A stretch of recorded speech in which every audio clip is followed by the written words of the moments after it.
Kuna wakati community walifanya dialogue. Wakaa chini, tukasema sasa, what are we going to do? Are we going to wait for people to come? Watusukume? Ama sisi wenyewe, hii miti ile level imefika. Iko kufunika shule. Kuna shule hapa, karibu. Korbesa Primary School is less than 100 meters from me. Na hii miti imekuja kuzingira shule.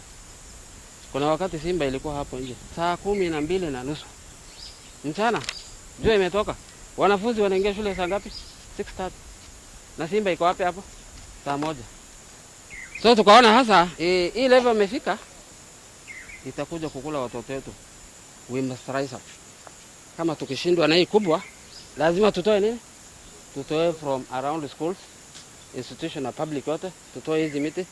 Ndio community dialogue ikafaulu. Community wakakuwa engaged, voluntary, tukafanya hiyo kazi. Sasa hiyo ukitoka nje, hiyo uwanja unaona, haiko uwanja mbele. Ni community ndio wamejitolea. Mdogo, kubwa, yote wote tulikooperate vizuri sana, tukatoa ile ya kiwango tunaweza. Either ikuziba imekuwa blocked, ina change course inaenda hata mahali nyingine ambaye inasababisha flood kwa Merti yote. Hii shida yote imeletwa na hii Mathenge ambaye imekava kila kitu. Korbesa wakati wa mvua kuna kuanga na mosquito bites.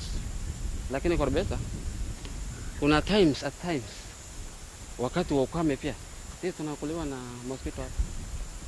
Hii mosquito imeletwa na nini? Hii imekuwa inahaba mosquitoes pia. Waniha maamanika. Kalaza imekuwa common ni area. Hii mambo yote haikuwa zamani mbeleni. Kalaza, malaria. So hiyo yote ni result ya hii miti pia. I'm here in Korbesa with the VSF Swiss team on a mission to talk about Prosopis, to discuss the issues of Prosopis with the community. Our interest from the university is the research part on the nutritional aspects of Prosopis. We do understand from the community that the Prosopis plant has several disadvantages, and we do appreciate that. But we are looking at the positive side of Prosopis, which is as a source of nutrients for animals. I'm here with a team of students, and we want to look at the benefits of Prosopis, especially during the dry season. For those who are not familiar with the Prosopis plant, the whole name is Prosopis Juliflora, and this is a plant that was introduced in this country to manage the dry areas as cover, plant cover. And since then it's become more of an invasive plant than what it was intended to do. But we want to go back and look at the positive aspects, which is, as I said earlier, the nutritional aspects.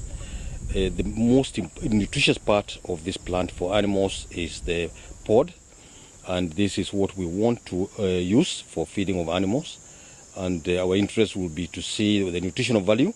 It has been touted, and we have done a bit of research on this. There's a good protein supplement for ruminants, and here we talk about goats, sheep, and cattle. And also it's got a high amount of protein, which can be used to supplement other animal feedstuffs. And we would want to come up with rations that can be used both in the dry areas and also within other farming community as a supplement for animals, and this will especially be in the dry areas. We also want to look at issues of value addition. Some of the complaints which most people have heard is that Prosopis causes animals to lose teeth. We don't dispute that because the pod has a lot of sugar, but if it's mixed with other materials, we reduce the amount of sugar. We do believe that is a good source of animal nutrients. I am a veterinarian. I work for VSF Switzerland as the country director for Kenya and Somalia program. We operate also in other countries in Eastern Africa and West Africa. And VSF Swiss is a livestock relief and development NGO. Now here today, as mentioned, we are in Korbesa in Isiolo County, and we are standing actually within a plant called Prosopis Juliflora. So you can see the very green plant all around us. This plant, according to the people in this area, was introduced 35 years ago.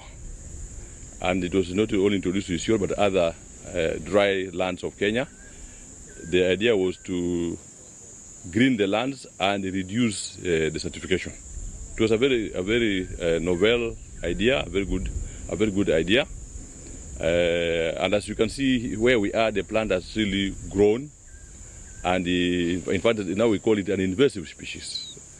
And talking to people in this area, but also in other parts of areas, they would like to eradicate this plant. They would like to eradicate it completely, because they say the plant has displaced a lot of the natural vegetation. It has displaced, shrubs that were here like acacia, grass. It blocks roads, like you can see here.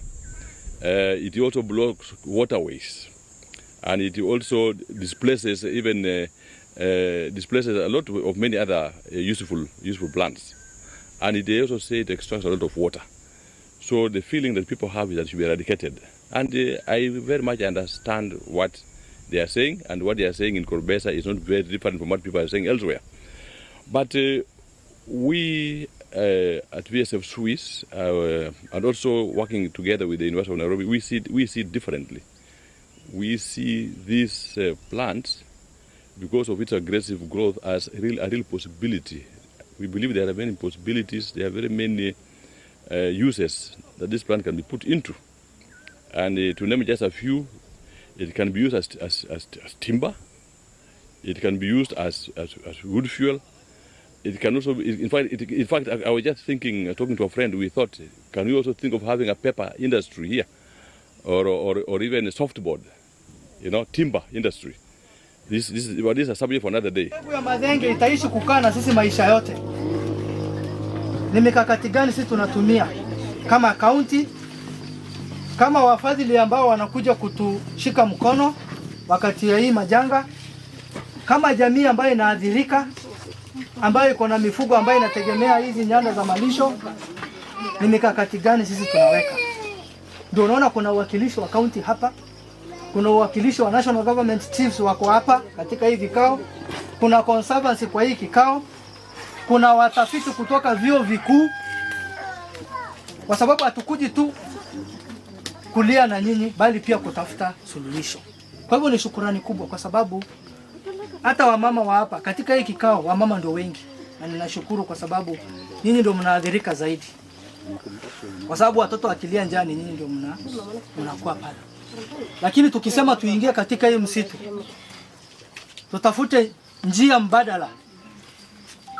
Hata tukikaa kwa hii vikao, tuite wafadhili NGOs, kama vile ndugu yangu manager wa conservancy ako na maono mazuri ambayo akipata wafadhili wanaongea. Kama barabara ndio imekuwa shida kwanza ndani ya hii Mathenge, tunaangalia tutapasua aje barabara nyingi ndani ndio tuweze kuvuka, mifugo yetu iweze kuvuka. Tuongee mambo ya Prosopis kwa wingi. Hata last year October, all stakeholders wa county walikuwako. Tukiwa na director ya county ya environment, Osman mwenyewe alikuwako. Forest conservator pia alikuwako. Nema walikuwako, fishes, all stakeholders walikuwako. So mambo ya Prosopis imeleta changamoto sana. Tulishukua resolution ambayo ilishukuliwa ni kwamba kama community wamekataa, what else are we going to do? Second day, yani objective ni nini?